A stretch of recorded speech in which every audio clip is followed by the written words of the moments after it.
పిల్లలకి స్కూల్ పాఠశాలైతే పేరెంట్స్‌కి స్కూల్ పేరెంట్స్‌శాల.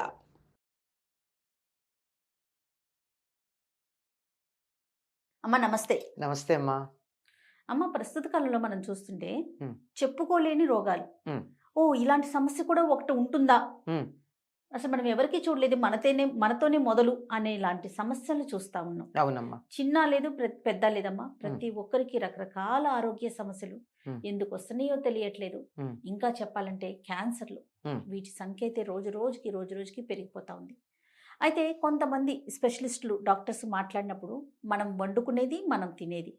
ముఖ్యంగా ఆహారంతోనే కదమ్మా మన ఆరోగ్యం అంతా ఆహారం ఔషధం కూడానమ్మా. ఆ! ఆహారమే ఔషధం. ఆ! ఆ! వాటి మీదే కదా ఆధారపడి ఉంది. హ్మ్. వీటిల్లో పాత్రల విషయం చాలా చర్చనీయాంశమైందమ్మా ఈ మధ్య కాలంలో. అవునమ్మా. మనం వాడే పాత్రలను బట్టే మన హ్మ్. ఆరోగ్యం ఇమిడి ఉంటుందని. అవును. అసలు పూర్వకాలంలో మీ చిన్నప్పుడు మీ హ్మ్. ఇంట్లో హ్మ్. అమ్మ వాళ్ళ ఇంట్లో గాని, లేకపోతే మీకు పెళ్ళైపోయిన తర్వాత అత్తవారింట్లో గాని, నానమ్మ వాళ్ళ ఇంట్లో గాని ఎలాంటి పాత్రలు వాడేవారు? మా చిన్నతనంలో ఇత్తడి గిన్నెలతో వంట చేసేవారమ్మా. హుహు. మరి ఇత్తడి గిన్నెలో పులుసు చారు పెడితే ఎట్లా? ఏం చేసేవారు? రాచిప్పలని ఉండేవి. ఆ! అవునమ్మా. రాయి తొలిచి తయారు చేసినటువంటి చిప్ప. ఆ! అయితే దానికి ఈ ఇత్తడి గిన్నె కన్నా రాచిప్ప అసలు ఇత్తడి గిన్నెకే కొంచెం ఎక్కువ. రాచిప్పకి మరీ ఎక్కువ. ఎక్కువ సేపు వండాలి. ఆ! అది వేడి అది అవ్వాలి కదా! వేడెక్కాలి. వేడెక్కిన తర్వాత అసలు ఆ రాచిప్పలో చేసినటువంటి పులుసు గాని, చారు గాని ఎంత రుచిగా మా ఉంటాయో అమ్మమ్మ గారింట్లో ఉందమ్మా. ఉండేది. ఆ! నాకు తెలుసు. అందులో ఉంచేస్తే 2 రోజుల వరకు కూడా పాడవవు. ఏమవ్వదు. అట్లా ఉండేవి. హ్మ్. మంచి రాచిప్పలు తర్వాత కొంతకాలానికి పగిలేవి. ఎందుకంటే అందులో ఏమీ లేకుండా పొయ్యి మీద ఉంటే మాత్రం. హ్మ్. అప్పుడు ఈ గ్యాస్ పొయ్యిలు లేవు గనక కట్టెల మీద పెడుతూ ఉండేవారు.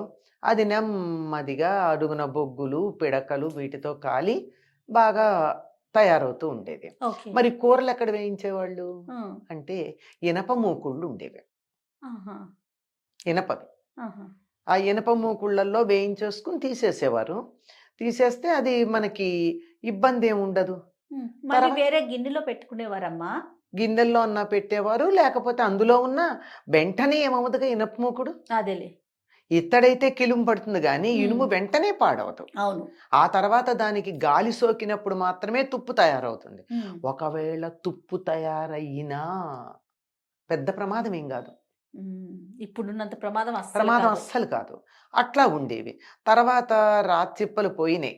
ఆ పొయ్యిలు అవి తగ్గి కట్టెల పొయ్యి ఉన్నా కొంత కుంపటి, బొగ్గులతో వాడకాలు ఇవి వచ్చాయి. హ్మ్. ఇవి వచ్చిన తర్వాత ఇంకా జర్మన్ సిల్వర్ వాడలేదెప్పుడూను.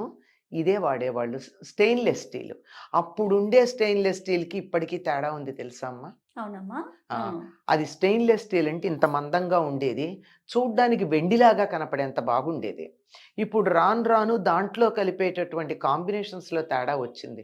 మీరు 5, 6 రోజులు వరుసగా హ్మ్, పొయ్యి మీద పెట్టండి. అవి నల్లబడుతూ ఉంటాయి. అవును. స్టీలువి కూడా నల్లగా కనిపిస్తా ఉన్నాయి. ఆ! స్టీలువి కూడా ఆ! నల్లగా కనిపిస్తా ఉన్నాయి. అదే గదా!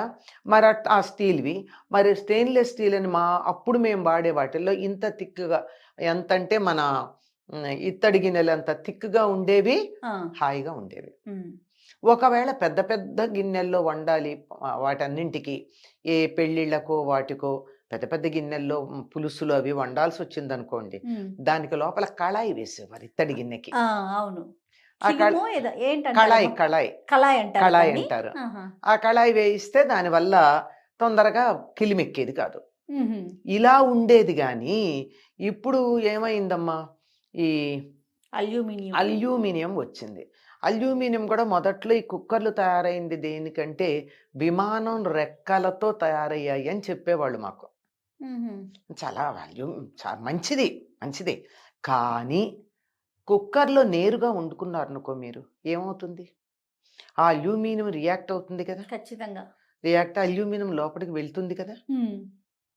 మీరు అంత దాకా ఎందుకు? అల్యూమినియం గిన్నెలో మీరేదన్నా నీళ్ళైనా సరే పెట్టి చూడండి. బబుల్స్ లాగా వచ్చి చిల్లులు పడతాయి. అవును. అందులో మరి పులుపు, ఉప్పు లాంటివి వస్తే మరీను. అంటే అది రియాక్ట్ అయ్యేదంతా ఆహారంలోకొచ్చేసినట్టే గదా! అల్యూమినియం శరీరానికి ఏమంత మంచిది కాదు. ఏమంత కాదు. అస్సలు మంచిది కాదు. హ్మ్. ఒకవేళ ఇత్తడి లోపలికెళ్ళినా పర్వాలా, ఇనుము లోపలికెళ్ళినా పర్వాలేదు. హ్మ్. ఐరన్ రస్ట్ పెడితే కూడా మంచిది. అందుకే ఏం చెప్తారంటే యాపిల్ కట్ చేసి వదిలేయమంటారు. యాపిల్ కట్ చేసి వదిలేస్తే బ్రౌన్ కలర్ పైన వస్తుంది. అవును. ఆ బ్రౌన్ కలర్ వస్తే that is called rust. Okay. దాన్ని తింటే ఐరన్ బాగా వస్తుంది అని. ఓకే. అంచేత అది ఏం పెద్ద ప్రమాదం ప్రాబ్లం, కాదు. ప్రమాదం ఏం కాదు. ఉమ్, కాకపోతే తోముకోవటాలు కడుక్కోవడాలు కష్టం. ఉమ్, అయితే అప్పుడు ఏం చేసేవాళ్ళంటే ఈ బియ్యం కడిగేసిన తర్వాత గిన్నెలో పెట్టాక ఆ గిన్నె చుట్టూతా ఒక్కసారి తడి చేత్తో ఇలా తుడిచి దాని మీద పొయ్యిలో ఉన్న బూడిద చల్లేవారు. ఉహుం, బూడిద అతుక్కుపోయేది. ఓకే. దీన్ని పొయ్యి మీద పెట్టి వండితే ఈ మాడిందంతా ఈ బూడిదకి వెళ్ళిపోయి గిన్నె ఇలా తోమేసుకుంటే ఈజీగా వచ్చేసేది. అబ్బా. ఓకే. ఎంత ఎంత ఈజీ, సింపుల్ గా అయిపోయేది. సింపుల్గా అయిపోయేది. కానీ ఇప్పుడు పొయ్యి లేదు. అమ్మ అంటే నాకు ఉమ్, ఒక చిన్న అనుమానం. ఇప్పుడు ఉమ్, రాచిప్పలు గాని ఉమ్, ఇత్తడి గిన్నెలు గాని ఉమ్. పుల్లల పొయ్యి మీద లేదా కుంపటిలో కాగిన అంటే వేడైనంతగా గ్యాస్ స్టవ్ మీద అవ్వదంటారా? అవుతుంది కానీ గ్యాస్ చాలా ఖర్చు అవుతుంది. ఎస్. గ్యాస్ చాలా ఖర్చు అవుతుంది. అందువల్ల ఇప్పుడు ఇంకా తేలికైన పనులు కొన్ని కొంతమంది చెప్పారు. ఇప్పుడు మీకు కుక్కర్లన్నీ మ్యాక్సిమం జర్మన్ సిల్వరే ఉన్నాయి. ఇప్పుడే ప్రెస్టీజ్లో స్టీల్ వస్తున్నాయి, వస్తుంది. అవును, స్టీల్ వచ్చింది. వచ్చింది. కానీ దానికి మనం ఏం చేయొచ్చు? ఎలక్ట్రిక్ కుక్కర్ అయితే ఇంకా స్టీల్ రాలా నాకు తెలిసి. అవును. ఎలక్ట్రిక్ కుక్కర్ మామూలుదే వచ్చింది, అవును. German silver. మీరు ఎలా వండుకోవచ్చు అందులో? ఇంకొక గిన్నెలో ఇత్తడి పోసుకొని గిన్నె పెట్టుకోండి, అందులో నష్టం ఏంటి? సూపర్. ఇత్తడి గిన్నె కానీ స్టీల్, ఇత్తడి శ్రేష్టం. స్టీలు పర్వాలా పర్వాలా. పర్వాలా. ఇత్తడి గిన్నె పెట్టండి ఎలక్ట్రిక్ కుక్కర్లో. కుక్కర్ నిండా వండాలనేముంది, అంతే. ఇంకోసారి చేసుకుందరు కానీ. ఇత్తడి గిన్నె అందులో పెడితే ఆవిరి ఉడుకుతుంది. పైగా ఎలక్ట్రిక్ కుక్కర్లో ఒక సౌలభ్యం ఏమిటంటే గాలిపోతుంది. అందువల్ల గాలి నీరు కలిసి మీకు అన్నం ఉడుకుతుంది, అవును. అన్నమో పప్పు. ప్రెషర్ కుక్కర్లో గాలి లేదు. హిందీలో చెప్తాడు ఫటాత అని. అది అలా ఇలా బద్దలవుతుంది కానీ పప్పు ఉడకడం ఉండదు, బియ్యం కానీ. అంచేత గాలి లేకుండా ఉడుకుతాయి గనక, ప్రెషర్లో ఉడుకుతాయి గనక ఆ ప్రెషర్లో ఉడికింది తిని మనకు కూడా ప్రెషర్స్ వస్తుంది. ఖచ్చితంగా అమ్మ. అంచేత ప్రెషర్ కుక్కర్ వాడడం అంత శ్రేయస్కరం కాదు అన్నట్టు పరిశోధనలు చెప్తున్నటువంటి మాట. ఇక మరి మట్టి పాత్రల విషయం ఏంటమ్మా? మట్టి పాత్రలు కూడా అవి మీరు వాడేవారు, మీకు అలవాటు ఉందంటే అంటే మాకు చూసారా? మేము చూసాం. మట్టి పాత్రలు ఏంటంటే ఒకసారి అందులో అన్నం వండితే మడికి దేవుడికి నైవేద్యం పెట్టడానికి పనికిరాదు, మళ్ళీ రేపటికి ఆహా. జాగ్రత్తగా ఉంచుకోవాలి. ఆహా. అంచేత అందులో వండేవాళ్ళు కాదు. కాకపోతే ఎప్పుడు నా పులుసు అవి పెట్టేవాళ్ళు. మ్హూ. పెట్టి అంటు కాదు కాదు పులుసు, అది. అది పెట్టి దాన్ని వాళ్లే కడుక్కుని మడిగా దాచుకునేవాళ్ళు. ఆహా. అది ప్రత్యేకం.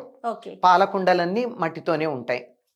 ఇంకోటి ఏమిటంటే వేసవికాలం రాగానే పిల్లలకి మట్టి కుండలో అన్నం వండి దాన్ని కొయ్య తడ్డుతో మాత్రమే తిప్పి పిల్లలకి పెట్టేవాళ్ళు. చలవ, లోపల ఉన్న వేడి కాస్త పోతుంది. ఓ. తప్పనిసరిగా ఆ. మట్టి సమ్మర్లో మాత్రం కూడా పిల్లలకి దేవుడికి నైవేద్యం పెట్టడానికి పనికిరాదు. నిన్న వండిన కొండి వాళ్ళకి పనికిరాదు. దాన్ని ఓకే. చాలా జాగ్రత్తగా పెట్టుకోవాల్సిన అవసరం ఉంటుంది. అందుకని దానికి మడి మెయింటైన్ చేయడం కొంచెం కష్టమే. అందువల్ల ప్రత్యేకంగా పిల్లలకి మడి అవసరం లేదు పొద్దున్న చద్దన్నాలు పెట్టడానికి అని చెప్పి దానికి వండి పెట్టేవారు. మేమంతా ఎప్పుడూ కాదు కానీ అప్పుడప్పుడు అట్లా తిన్నవాళ్ళమే. ఓకే. మట్టి కుండలో అన్నం వండి చక్కగా కొయ్య తెడ్డుతో వడ్డించటం అన్నది. అలా తింటే ఆరోగ్యానికి చాలా మంచిది. లోపల పిల్లలకి వేడి వచ్చేస్తూ ఉంటుంది కదా, బాగా ఆడుకుని అవిను వేసవి కాలంలో అది పోయి చలవ చేసి చాలా హాయిగా ఉంటారు, దుఃఖముక్కల్లా ఉంటారు పిల్లలు అని అన్నమాట. అది అంచేత మట్టి మంచిది. ఇప్పుడు కూడా వండుకోవచ్చమ్మా, పొయ్యి మీద పెట్టచ్చు, కొంచెం ఎక్కువ గ్యాస్ ఖర్చు అవుతుందని తప్ప హాయిగా వండుకు పెట్టుకోవచ్చు. అమ్మ మీరు ఇత్తడి చూసారు, రాచిప్పలు చూసారు, కంచుతో మాత్రం ప్రమాదం. స్టెయిన్లెస్ స్టీల్ చూసారు, మట్టి చూసారు. కంచు మాత్రం మనం పొయ్యి మీద పెట్టుకోము కదండి, ఎందుకు పగిలే అవకాశం ఉంది, కొంచెం బ్రిటిల్ అది. తర్వాత అందులో కిలుం పట్టే అవకాశం, తొందరగా కిలుం పడుతుంది అన్నం కన్నా. ఓకే. ఇత్తడి కన్నా తొందరగా కిలుం పడుతుంది, అందుకని వాడరు. అప్పటి ఆరోగ్య సమస్యలు మీకు తెలుసు. ప్రెసెంట్ జనరేషన్ ఇప్పుడు వాడుతున్న పాత్రల్ని చూస్తా ఉన్నారు, ఎక్కువగా అల్యూమినియంలోకే వెళ్ళిపోతున్నాం. ఇప్పుడున్న ఆరోగ్య సమస్యలు కూడా చూస్తా ఉన్నారు. దానివల్ల ఇప్పుడు మాకు అప్పట్లో మేము విన్నది ఏంటంటే అల్యూమినియం లోపలికి వెళ్ళంగానే వచ్చేది మొట్టమొదటిది మోకాళ్ళ నొప్పులు. నేను విన్నది హోమియోపతి వైద్యులు చెప్పినటువంటి మాట, మోకాళ్ళ మోకాళ్ళ నొప్పులు రాగానే మీరు ఎలా కుక్కర్లో అన్నం వండుకుంటారా అని అడుగుతారు మొదటి ప్రశ్న. వాళ్ళు అవును అంటే అల్యూమినా అని ఒక మందు ఉంది హోమియోపతిలో, అది ఇచ్చి ఇహ నుంచి మీరు అల్యూమినం వాడకండి అని చెప్పడం నేను విన్నాను. ఓకే. అది నేను విన్న మాట చెప్తున్నాను. అంచేత మొదటి విషయం అల్యూమినియం వాడడం వల్ల మొదటి ప్రధానంగా అందరికీ వచ్చేది మోకాళ్ళ నొప్పులు. అంచేత అది రాకుండా ఉండాలి అంటే మోకాళ్ళ నొప్పులు మన దగ్గరికి రాకూడదు, చక్కగా కూర్చోగలగాలి, మెట్లెక్కగలగాలి, దిగగలగాలి, మనవాళ్ళు మనవరాళ్ళు వస్తే కాళ్ళ మీద పడుకోబెట్టుకోగలగాలి, వాళ్ళతో ఉయ్యాలు కాలి మీద ఉయ్యాలు లోపగలగాలి అనే కోరిక ఎవరికైనా ఉంటే అల్యూమినియం పాత్రల్లో కనీసం ఇవాళ నుంచి భోజనం వండకండి, తినకండి. తప్పకుండా. ఇవి వండడమే కాదమ్మా, ఈ స్విగ్గీల్లో వాటిల్లో తెచ్చుకునే దాంట్లో కూడా అల్యూమినియం ఫాయిల్స్లో వస్తున్నాయి. అవును. మనం వేడిగా కావాలని అడుగుతాం, వాళ్ళు వేడిగా అల్యూమినియం ఫాయిల్లో పెట్టించిన తర్వాత పరిస్థితి ఏమిటమ్మా? ఒక్కొక్కసారి అదే వాసన కూడా అనిపిస్తా ఉంటదమ్మా. హ్మ్. ఆ రేఫ్ అది అదే ఏదైతే పెడతారో మెటాలిక్ స్మెల్ వస్తుంది. అవును, అవును. మెటాలిక్ స్మెల్ వస్తుంది. కాబట్టి అలాంటి విషయాల్లో కూడా జాగ్రత్తలు తీసుకోవాలి. జాగ్రత్త తీసుకోవాలమ్మా. ఆరోగ్యం కావాలి అంటే హాస్పిటల్స్కి వెళ్ళి సూదులు పెట్టించుకుని గొట్టాలు పెట్టించుకుని అవస్థపడే కన్నా కొంచెం భోజనం మన విషయంలో చేతిలో ఉన్న పని. ఉంది కదా, ఇది కొంచెం జాగ్రత్త పడచ్చుగా. తప్పకుండా. కాకపోతే కొంచెం గ్యాస్ ఎక్కువ అవుతుంది. ఉమ్. అవని ఆ, హాస్పిటల్ బిల్ కన్నా ఎక్కువ కాదు కదా, అది కదా. అది లెక్క. ఈ విధంగా ఇంకా ఆలోచించాలి. ఆలోచించచ్చు. సోలార్ పెట్టుకోవచ్చు కదా మీరు. అవకాశం ఉంటే. అది సోలార్ ఇవి ఉన్నాయమ్మా, సోలార్ కుక్కర్లు ఉన్నాయి కదా. ఉమ్.